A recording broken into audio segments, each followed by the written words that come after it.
So today we're going to be planting the grapes that we purchased and the herbs that we purchased yesterday through the herb garden that Mitch has built. He's just popped off to Bunnings at the moment to pick up a few supplies. Whilst he's gone, I'm going to go through. Our beautiful cats have used the new garden as a litter box, so I'm going to scoop up all the poop that I find through here, and Alari is going to trail behind me using the fork to just aerate the soil.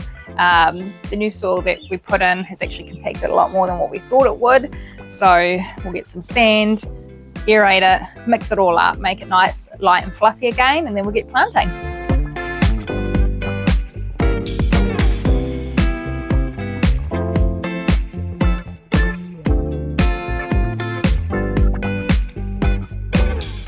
Bought some chocolate mint, honestly. Yum. Yeah. Sounds chocolatey. Sounds chocolatey. I don't think it's going to taste chocolatey. Nah. Honestly, that's the only reason why I got it, was because it has chocolate mint. But it's really good for teas, apparently. We bought some, oh, that's your dad's. Your dad can talk about that one. This one here, sage pineapple. Mainly I liked it because of the smell. But it's really good in teas as well, and on salads, and you can use it for loads of stuff. So we've got some chamomile here too, which again, really good for tea. Helps to aid with sleep, which I believe the sage pineapple does as well. Apparently sage pineapple is also really good for anxiety and depression and stress. So if you sort of need a bit of a, I don't know, calm down, pick me up, tea with sage pineapple. What else have we got here? What? I like it how it says mint and chocolate, because mint is my favorite and also chocolate, and they're both like a sweet thing. I like mint and I like chocolate too. Yeah. We've got some common sage here, which we use just for cooking. Mitch has on the go, what do we got? Chives, dill, 2 different types of basil, and oregano. So 1, 2, 3, 4, 5, 6, 7, 8. My poor, don't look at it. It's my neglected herb garden that we first started off with. Through my pregnancy, I think I just sort of lost motivation to come outside and do anything really. We have left this intentionally to go to bulb, and once these have dried and opened up, we will come through and collect some seeds and then grow from them again. I've got a very dead basil here, which has got a spider in it, and I'm not a fan of spiders, so I can turn that one around. I've got chives here, which if I transplant them, they probably will take off again and we can keep growing from them. Mint, honestly, I know mint is a prolific grower and it should ideally not be planted in your garden. It should be in a pot, otherwise it does take over, and that's exactly what this one has done. So you can see it's growing through my chives. I believe this one was empty. I wanted to grow rosemary in here, but I never got around to doing it. That's where I originally grew the mint, and where the basil was, it hasn't come through. So it looks like it has sort of kept itself sectioned into the center here, which is great. I've got my thyme. It is a perennial, so it will continue to grow for years. I have not intentionally let it go to flower, but that's what's happened, and I can come through and snip them all off, but they are also edible. I've got some parsley here, which just needs a good prune. You can just come down the bottom and snap the old foliage off the bottom here, and then I've got some flat leaf parsley around this side, which is the same, just needs a good pruning and then can be transplanted in. Just a quick update before we continue with the herb garden. My Jerusalem artichokes have sprouted and they are starting to take off. Apparently once, that little period with them sprouting and stuff is quite slow, but once they're there, they grow so fast. The yolk on those only just sprouted, and all bar one of my sunflowers failed. I'm assuming it's the same problem I'm having with my corn. The slugs get to the seedlings before they can have a chance to establish themselves. So I started a heap of sunflowers inside, and I'll plant them out later. It's going to be so cool once all these take off and actually establish themselves, and then we get a harvest at the end of summer too, and years to come. So we'll keep you updated on that one. So I'm going to top up the grape garden on that side, herb garden on this side. Well, the herbs will go amongst the grapes as well. But we've got cheap compost, just cheap bark fines compost and stuff like that. to help fill it up. And then I've got some worm castings and a higher quality compost to mix into it. And we've also got the sand that I want to mix in as well to aerate the soil a bit more and help it drain a bit better, because this did compact more than we realized or thought it would. So that's this goal for now. Get this in, get these herbs planted. I've got a heap of herbs that I've started that are from seed, but they're still quite young, not ready to come out. Hopefully they are ready soon. So we'll start with that. Started with 2 bags of compost, 1 bag of the worm castings, and that. We'll see how full that gets it. As you can see, I haven't properly fully finished this whole herb garden yet. I was experimenting with the way I was going to cap the top, and I started with this, didn't like it. Weather for the last couple of months hasn't been the best, and I've been busy out the back getting all that stuff out there sorted, and I sort of just left this. But I will cap this eventually because it does look really bad. It doesn't look that good. I started building this, and I recorded it on my old phone back when I first started this channel, and then I switched to a newer phone. And in between switching from the old phone to the new phone and then buying the new camera and stuff, I lost the footage of part of the build. But I think 2 videos I do have. I built this bench seat and this seat here, as well as you can see where I put the actual garden bed in itself. But since then, lined the front of the deck and the garden bed with the pallet wood and the fence palings to picture frame it all the way around to make it look quite nice. And then I still need to just cap this part here, and eventually I will sand it and probably use the same method I used for the garden beds out the back, by burning the wood, charring it, scrape it off, and then I'll stain all this when I go to stain the deck itself. Those are jobs for another day. Today's mission, get this sorted.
Now we just need to figure out where you want to plant them. So we... Whoa! Next level energy. Yeah. So mixed in the sand, we ended up using 3 bags for the whole bed total, which actually worked out really good. That's just what I bought anyway. Hey, shh. It is a choo-choo. Mixed that in really well, and then we mixed in the worm castings compost, which actually was quite fibrous and a lot more bark than I thought it would be in there. And then we mixed in the budget compost on top of it, which was full of manure pellets as well, which kind of saves me having to use my own sheep pellets for it. Yes, buddy. Yeah, it is the choo-choo. Good boy. So next, we'll put in the herbs. I think for the most part, the herbs, pretty sure all of them say about 30 centimeters. Some of them are 60 to 90. Were they? Grow quite big. But, Which ones? like sage can get quite big. Oh. Like big bushes. Yeah, but we'll be actively... We'll be pruning them down. Yeah. Yeah. So I figured if we stick to like 30 centimeters and zigzag it, that'd be the best way to utilize the space. Yep. I think it looked quite nice, zigzag too. Yeah. Rather than a uniform straight line. And then if, depending what kind of, if like when they do full out and if there's still a little bit of space, we can maybe put like a flower that may, like the alyssum or something. My 2 berries I'm putting in the bucket. Where are we putting the curry plant? Do you want that out the back? Does that get quite big? I didn't even look at the size. I just grabbed it because it smelled nice. I did the same with like the pineapple sage. So it smells good, let's get it. growth width, about 1 metre wide. Damn. But yeah, without active pruning, I suppose. I thought it'd be really cool sitting out here in summer and all you can smell is like curry. Aww, and pineapple sage to take over. Oh. Way rather smell pineapples with grapes hanging above you. I feel like tropical. What about curry grapes? No? Oh, we're gonna get plain. Where do you want to put yours? Plants. Better get planted. We've got like all 4 to plant. Keep these. Always keep your thingies. So we're doing it. Wow. Look at the root on that. I showed you that.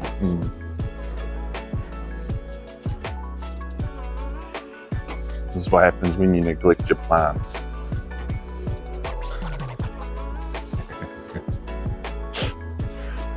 Thanks. You know you've got your bum to the camera the whole time, man. Kind of hard not to get it in the shot. It's pretty big. So we've got chives, basil, Yeah. dill. I think not both basils out here. I'll just have one. And the other thyme as well. That can probably go out the back as well. I'll just have the one thyme out the front.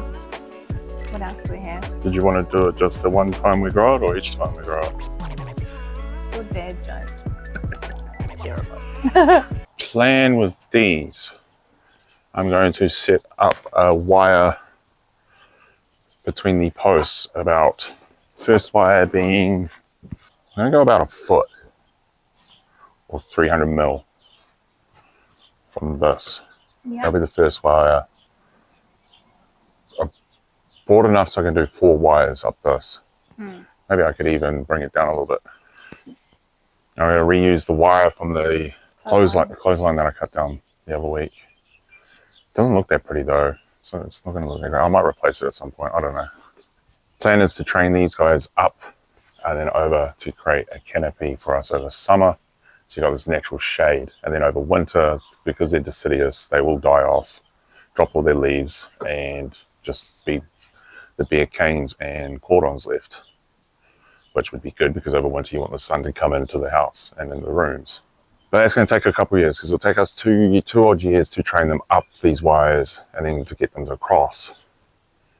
During that time, they're not actually going to bear fruit over this area, and these wires I'm putting in aren't really going to serve a purpose for your cordons or your canes or anything like that, or your spurs. But the plan is, as me and Carl were talking about earlier, we'll get these 2 started, get them training up, and then we'll get a 3rd here that I will train up the center of this post and have its cordons go across and the spurs come up off that, and that we can use as a fruit and a privacy wall here. So Niagara is a slip skin grape. It's red, eh? Green. Green. It's green grape, sorry. Or white. It's a really good table grape. Whereas that is a variety of 2 different grapes. It is really good for juice and wine making, but you can also use it for eating as a spicy, sweet taste, which is really cool. I like me a spicy red wine. So the 3rd one we'll get from the middle will be a seedless red table grape. Yep.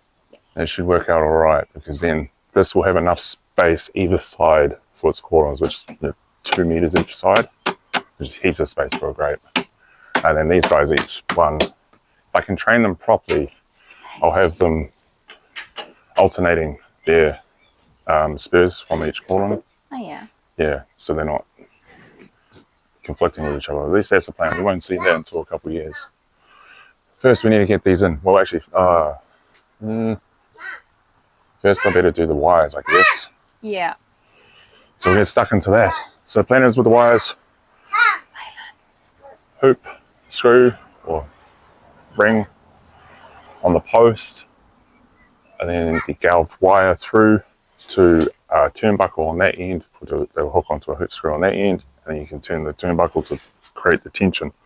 And we'll do 4 up. So I was just about to get stuck into drilling up, marking out my holes and drilling in the posts so I can set up the wires But then I realized once I put these wires in, tension them up, there'll be enough tension on the tops of these posts that as the air passes through your different seasons, wet, warm, cold, that tension's slowly going to pull in each post on its side, warping it out of shape. So I need to put the rails that I originally rebaited or recessed the top of these posts for. I just never got around to doing it when I put them in. So I need to do that first. I'm using 150 by 45 lengths of wood that was originally for, made up the bench seats that were originally on this deck when I first built it. So I recycled that wood, put it up there. That will hold these nice and true, and then I can tension them up without having to worry about them warping out of shape later on down the track. Watch out, Mr. Grape. Sawdust in my eye. Every time.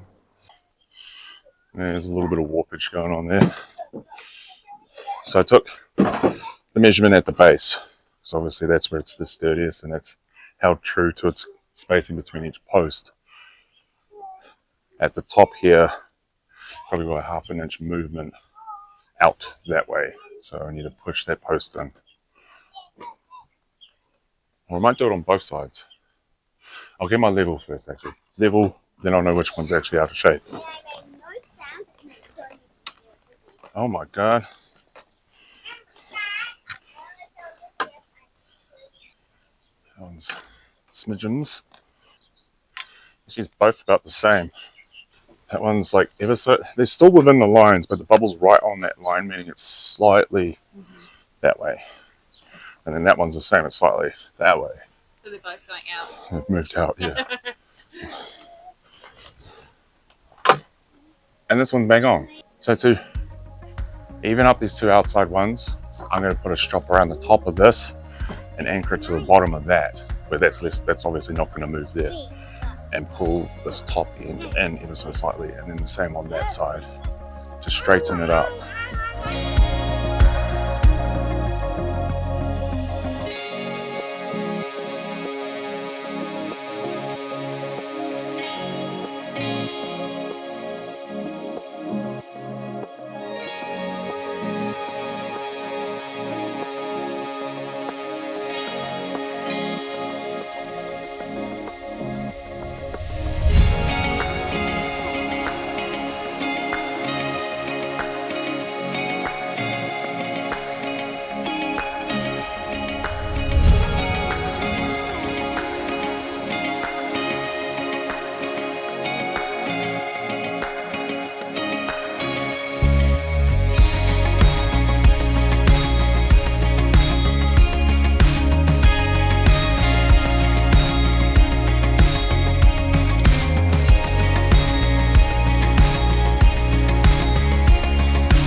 It's the next day now.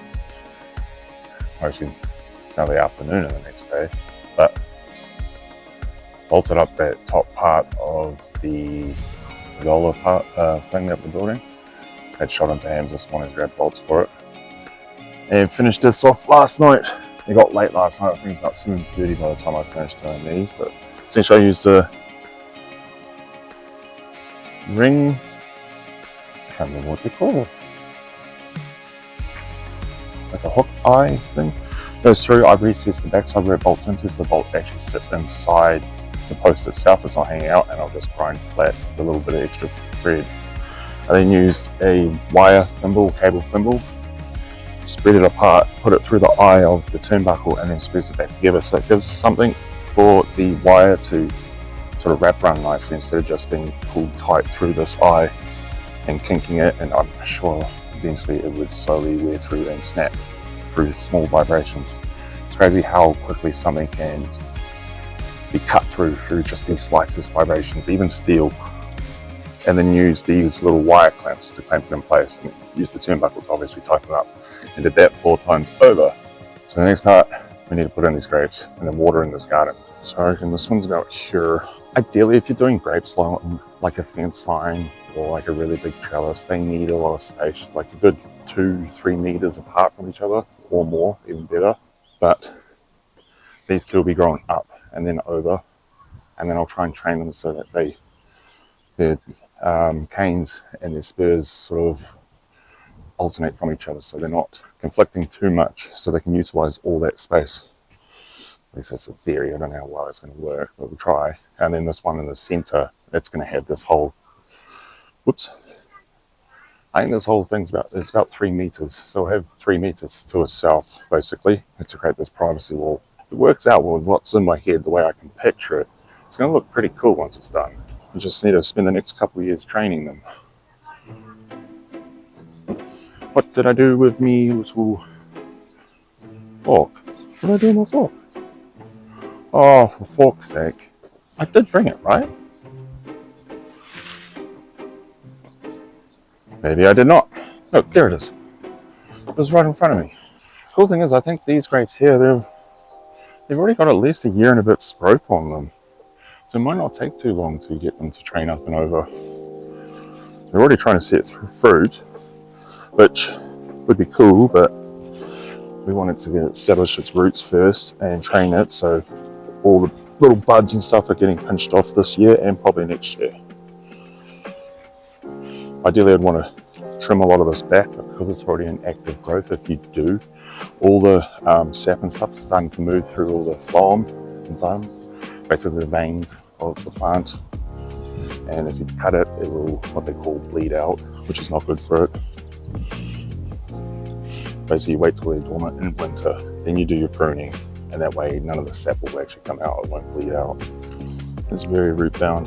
All the roots are trying to wrap around the base of it, which is not good. You need to try and break it, because if you leave it like that, put it in the ground, the roots will just continue to try and spiral around instead of surge outwards. Make sure when you plant them, don't plant like I was about to. Don't plant over your graft and union. Most grapes in New Zealand, I think most grapes in the world now, are all grafted onto a disease-resistant rootstock, because there is a pest that will take out all your grapevine. So you'll find just down at the base, there's a little nubbly bit, and that's where the rootstock has been grafted onto your scion, which is your variety of grape that you've chosen. So when you plant it, make sure you don't plant over that union area. And then basically I'm just going to have to support it, pinch off all the little fruiting pieces and let it do its thing this summer, because I obviously, like I said before, I can't prune it, so I'm just going to have to let it do its thing. But then next year we'll actively prune it to try and start training it upwards. What did I do with my pruners?